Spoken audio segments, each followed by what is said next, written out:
Vamos então passar à Daniela. Boa tarde a todos. Eu queria agradecer a vossa presença. É um sábado, podiam estar com a família ou noutro evento qualquer e estão aqui para nos ouvir e para pensarmos todos juntos um bocadinho. A minha intervenção vai ser um bocadinho diferente dos colegas do painel. Como ativista social, como presidente do Instituto, que vê a pobreza no terreno todos os dias e as condições de vida das pessoas, o discurso vai ter que ser um bocadinho mais prático, pelo menos. E eu começo por aí. É uma primeira crítica. Fala-se de crise, fala-se das condições das pessoas, mas tanto na comunicação social como os nossos políticos, o governo, os últimos governos, falam da crise como se fosse um OVNI e falam das condições de vida das pessoas falando de uma forma macro. Portanto, não se tem uma linguagem simples, não se tem uma linguagem que chegue às pessoas nem que chegue aos visados.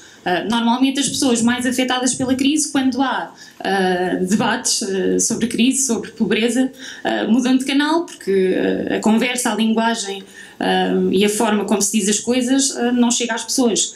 E as pessoas não se sentem, como é óbvio, incluídas, sentem-se um problema e não se sentem a solução. E por isso, depois fazem muitos estudos e se chega à conclusão que há muita abstenção e há um afastamento da população no seu geral, principalmente da franja da população mais frágil e que está a sofrer mais com crise. Há um afastamento porque não se fala a linguagem das pessoas, nem se diz o que é preciso dizer. E muitas vezes não se diz as coisas pelos nomes, não é? Tem-se medo de dizer certas coisas. Quando é um roubo, tem-se medo de dizer que é um roubo. Há a questão da pobreza, da fome, tem-se muito medo de dizer que as pessoas estão a passar fome, porque a sociedade neste momento já não usa esses termos e as pessoas sentem-se muito afastadas, principalmente os mais visados. Esta crise tem um caráter sistémico, não é? Passou de financeira a económica e depois social. É uma crise como qualquer outra, geradora de pobreza, criando novos ricos, acentuando as desigualdades sociais. E, como é óbvio, aumentando o desemprego, a diminuição de rendimentos, a diminuição do consumo, mas principalmente pela própria natureza das medidas pesadas da austeridade e das escolhas que têm sido efetuadas pelos nossos governantes, não é? E que são mais pesadas principalmente para as franjas mais frágeis, com o reflexo que temos visto a nível social. Os impactos mais visíveis desta crise, para além do desemprego massivo e a falta de perspectivas dos nossos jovens, principalmente jovens qualificados, com uma loucura e com a tristeza que temos visto na imigração massiva também, é também a precariedade dos vínculos laborais, que afeta principalmente as pessoas com menos escolaridade. Isso é geral, não acontece só em Portugal, mas na zona euro as políticas de austeridade têm sido feitas, as medidas, portanto, perpetuam medidas sempre da austeridade e sempre contra o bem-estar da população no seu geral e sempre contra os direitos adquiridos, não é? Cada vez se debate mais a questão da pobreza, cada vez há mais estudos e cada vez se chega à conclusão de que há uma desigualdade de poder. Enquanto o poder e o capital financeiro estiver concentrado na banca e não fluir para os agentes, como as empresas, os trabalhadores e a própria população, vai sempre haver um desequilíbrio muito grande, com crise ou sem crise. E então estas medidas estão sempre a privilegiar a banca, não é? Asfixiando sempre e endividando os Estados, não é? E diminuindo os recursos públicos para os encargos sociais. Hoje vim falar um bocadinho de habitação, porque nós já sabemos que o nosso Estado é um péssimo gestor e é um péssimo Estado social. Falamos muito de questões como a educação, como a saúde, até como a segurança, porque são temas transversais. Esquecemos-nos, porém, de falar um bocadinho sobre habitação. A habitação no seu geral e a habitação social. E são temas que são pouco falados na comunicação social, são pouco debatidos, e estas pessoas são esquecidas. Eu, pessoalmente, para além dos estudos, não é? Tenho alguma familiaridade com a habitação. Primeiro, por um lado, meu pai é um ex-construtor, eu costumo dizer que cresci nas obras. As pessoas ficam assim um bocadinho, normalmente não acreditam muito, ficam assim, já um bocadinho estranho. Mas a minha adolescência foi aos sábados, eu ia com o meu pai e portanto acompanhei toda a especulação imobiliária, o crescimento, o boom da habitação, da construção, desenfreado, o acesso ao crédito, o incentivo ao crédito das pessoas, não é? E monstros e monstros de prédios a serem construídos. Depois veio a crise. A construção e a questão da habitação foi um reflexo e foi um espelho da crise logo no início. E quando começou a crise, as pessoas deixaram de ter acesso, como é óbvio, ao crédito, deixaram de poder pagar as suas contas, houve uma diminuição de rendimento, houve um aumento de desemprego e deixaram de comprar as casas foram ficando vazias. Ainda houve uma série de anos em que, apesar das pessoas não comprarem casas, foram-se construindo ainda mais casas e houve uma asfixia total no mercado da habitação regular. Depois começaram as penhoras, começaram os despejos e começou uma situação completamente catastrófica porque as pessoas não conseguem pagar, são penhoradas, são despejadas, houve a moda das insolvências, há a questão dos fiadores que também ficam presos às dívidas das pessoas que não conseguem pagar e muitas vezes são penhorados e também ficam sem habitação. E a meu ver, e a ver também, tem um bocadinho a ver com a discussão que temos também no nosso instituto, que não trata só de habitação social, aquilo que achamos é que tem que haver medidas preventivas, nomeadamente a nível da legislação, para proteger, como tem sido feito noutros países, estas pessoas desta crise. A banca ganha sempre duas vezes e mesmo quando as pessoas perdem as casas continuam a ganhar. Falando agora um bocadinho de habitação social, se o meu pai era construtor, casou com a minha mãe, cuja família vinha de um bairro social e portanto eu consegui, conforme fui crescendo, consegui muito próximo de mim, tinha estas questões todas. A evolução dos bairros sociais, sempre estive ligada a instituições que ajudavam também essas pessoas, e a evolução com a crise e o abandono dos bairros sociais sempre esteve muito presente.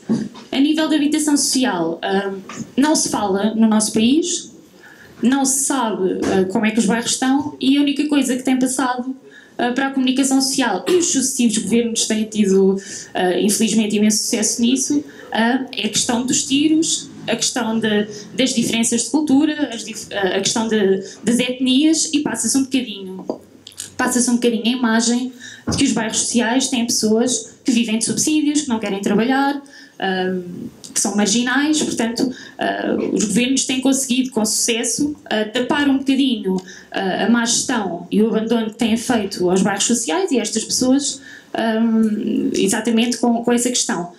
Estive há pouco tempo a assistir até a um debate sobre a violência policial e a questão destes bairros, não é? E chegou-se à conclusão que é uma violência, mas tem causas sociais, não é? A violência não é o problema das pessoas com as polícias, mas é uma consequência destes problemas sociais que existem nos bairros e este abandono e marginalização dos bairros. Em relação ao retrato social dos nossos bairros, a maior parte das pessoas não sabe. Os nossos bairros sociais, a maior parte, foram feitos depois da década de 70, no final, quando a agricultura deixou de ser o setor mais forte, não é? Começámos a indústria no litoral e as pessoas vieram do norte e das regiões agrárias, portanto do centro, para o litoral. E quando vieram para cá foram construídos muitos bairros clandestinos, muitas casas clandestinas, e depois muitas pessoas fizeram permutas das suas casas e foram para bairros sociais. Sempre com a promessa de que iriam pagar um certo tipo de renda e não que seriam aumentadas agora quando já estão reformadas e já trabalharam imenso. Portanto, estas pessoas, na sua gênese dos bairros, eram pessoas com fraca escolaridade, que vinham de regiões agrárias e que tinham 2 trabalhos e que sempre trabalharam muito e com escassos rendimentos. Mais tarde vem então a questão da imigração e desta mistura de culturas nos bairros sociais. E, portanto, quando se fala de bairros sociais, nós temos sempre um estigma de falar de violência, de diferenças de culturas e de etnias, quando as coisas não são bem assim. Aquilo que neste momento está a acontecer nos bairros sociais, e eu tenho que falar, obviamente, tenho que falar do meu instituto e da minha causa, tem a ver com um desfazamento muito grande e com uma série de medidas que estão a ser impostas aos moradores, às pessoas, que são completamente desumanas. Estas pessoas são a franja da população mais frágil do nosso país. São as pessoas que levaram com mais... que levaram com a crise logo no início. Portanto, estas pessoas tinham trabalhos já assim muito precários, trabalhavam no turismo, nas obras, trabalhavam no comércio, portanto foram os primeiros a sofrer com a questão do desemprego e, devido também à sua escassa formação, são sim, a nível de famílias, a população mais frágil e está completamente abandonada. Estes bairros têm sido muito mal geridos. Há bairros que não têm obras desde há 30 anos, portanto há bairros que foram construídos e que nunca tiveram obras de reabilitação. E depois nós temos casos, eu tenho aqui pessoas presentes, há bairros, por exemplo, eu tenho um caso inédito, o bairro do Zambojal, em que o Estado, o Instituto que gera este parque habitacional, começou a fazer obras. Eu não vos posso dizer se houve concurso ou não, por estranho que possa parecer, estes concursos não são mostrados nem aos moradores, nem às comissões, nem às associações, portanto ninguém sabe se há concursos para obras ou até para a atribuição de casas, e começou um construtor a fazer uma pintura, uma reabilitação fora dos prédios. O construtor fugiu e há prédios neste momento no Zambojal que estão, há um prédio, por exemplo, que ficou metade do prédio está bem pintado e metade está velho. Portanto, o senhor fugiu, ficaram os pregos, os andaimes ali para as crianças sem qualquer segurança.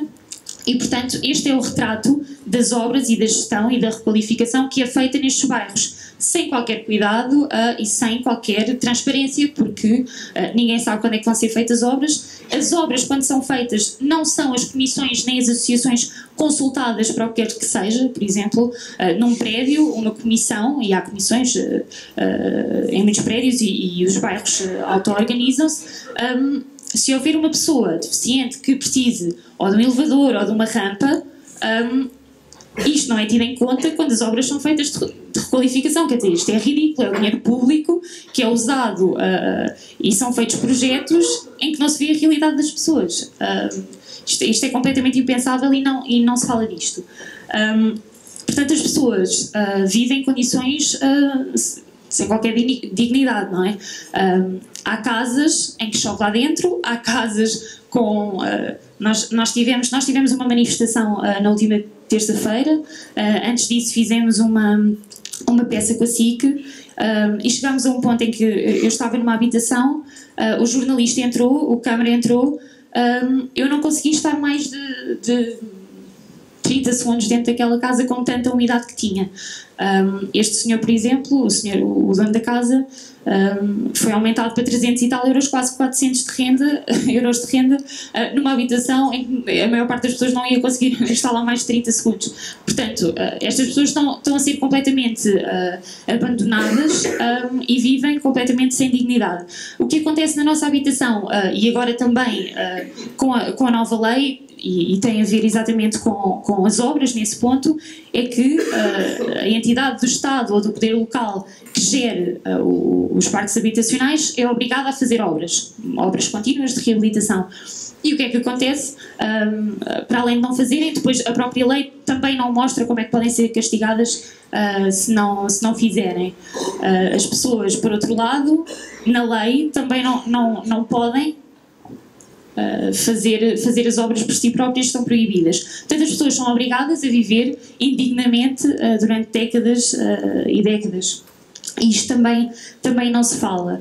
E não se fala muito, portanto, houve medidas de austeridade em todo lado.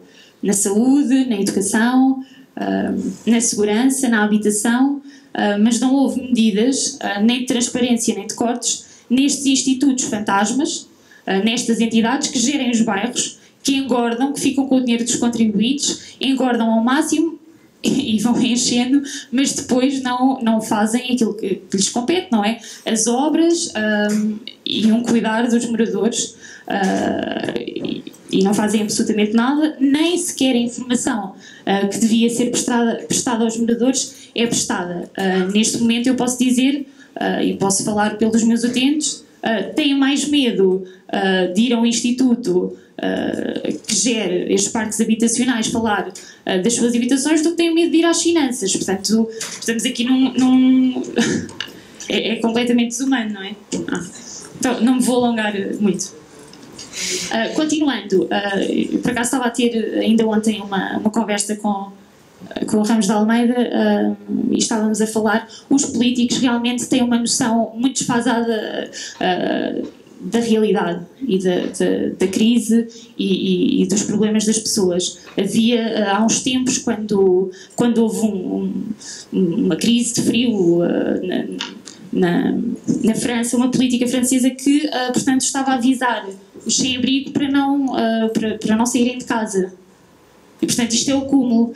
Isto acontece na França e acontece aqui. Portanto, os políticos não têm, e as políticas sociais não vão de encontrar as pessoas, são madrastas para as pessoas, e aqui mostra-se bem, isto é muito bonito, continuamos a olhar para o Excel e para contas e dizer que estamos melhor, mas não se olha para as pessoas, não se vê a realidade das pessoas, nem se chega às pessoas. Continuando só aqui, muito rapidamente, que isto é importante, o problema dos bairros também tem a ver com o aumento das rendas desmesurado. Neste momento, e é feito através do rendimento bruto, outro erro gigante, em que as pessoas são taxadas duas vezes, ou seja, as rendas neste momento estão a ser fixadas através de uma base de cálculo que tem a ver com o rendimento que não existe. Vejamos, uma pessoa que ganha 400 euros de reforma, neste momento tem, derivada esse erro de cálculo das contas, tem a sua renda fixada em 300 e tal. Portanto, muitos ficam com 50 euros de rendimento líquido para comer, para pagar os medicamentos, para ajudar a família e, portanto, não está sequer a ser confortável. A par disso, neste momento nos bairros sociais, a nível de rendas, e continuando a falar nesta falta de obras e neste abandono destes parques habitacionais, aquilo que tem acontecido é que as pessoas têm, com este aumento de rendas, 90% do seu rendimento, a taxa de esforço é de 90%. Ou seja, aquilo que nós estamos a fazer com estas medidas de austeridade é perpetuar a pobreza, é perpetuar e acentuar as desigualdades sociais. Nós já tivemos medidas de austeridade. Primeiro com as empresas, e as empresas começaram a falir. Depois nós temos a mania dos pacotes. Houve uma série de pacotes e de medidas para ajudar na recuperação das empresas. Tivemos também a questão da imigração. Dissemos que era uma ótima oportunidade para as pessoas imigrarem. As pessoas imigraram. Agora são pacotes para as pessoas voltarem, para os nossos jovens voltarem. Com o desemprego a mesma coisa, o desemprego subiu e agora uma série de estágios e de coisas bonitas para tapar a questão do desemprego. Na questão social, quer dizer, não há pacotes de medidas que valham. A partir do momento em que perpetuamos esta pobreza, não é com pacotes depois, isto são medidas, isto é um queimar de gerações. E é um queimar, é voltar para trás, é um retrocesso em que pode haver muitos pacotes, pode haver muita coisa. Nós estamos a destruir gerações e gerações e estamos realmente a perpetuar a pobreza e não estamos sequer a falar disso. E o que é que isto vai gerar? Isto vai continuar a gerar muita mais violência e um afastamento destas pessoas da sociedade, e quem vai sofrer com isso não são só estas pessoas, vão ser as gerações vindouras, não é? E os contribuintes, porque vai ser um encargo também para nós. Se estas pessoas não conseguem sair da sua situação, não conseguem evoluir, nós estamos a perpetuar uma situação muito complicada e eu tenho muita pena que não haja muito espaço de debate, nem na comunicação social, nem para as instituições que neste momento as ONGs a nível da pobreza e a nível das desigualdades têm feito o trabalho que o Estado não está a fazer. Portanto, este Estado Social é um Estado Social que não existe, é mau, não é? É padrasto para as pessoas, e as ONGs têm assegurado e têm ajudado as pessoas, têm feito o papel do Estado e muitas vezes castigadas quando põem o dedo na ferida. E eu tenho muita pena que não haja mais espaço e que não se fale as coisas como têm que ser faladas, com as palavras certas e para as pessoas. E deixo só aqui um aviso e uma pergunta. Nós estamos a esquecer destas pessoas agora, nós estamos a incluir. Não sei, às vezes dizemos que as pessoas se afastam da sociedade e eu, nestes debates que são necessários, claro, e a falar de políticas no seu geral e dos outros países, claro que sim, não estará a sociedade com estes debates mais teóricos a afastar estas pessoas que realmente estão em situações muito complicadas. Eu deixo isso assim no ar. Obrigado.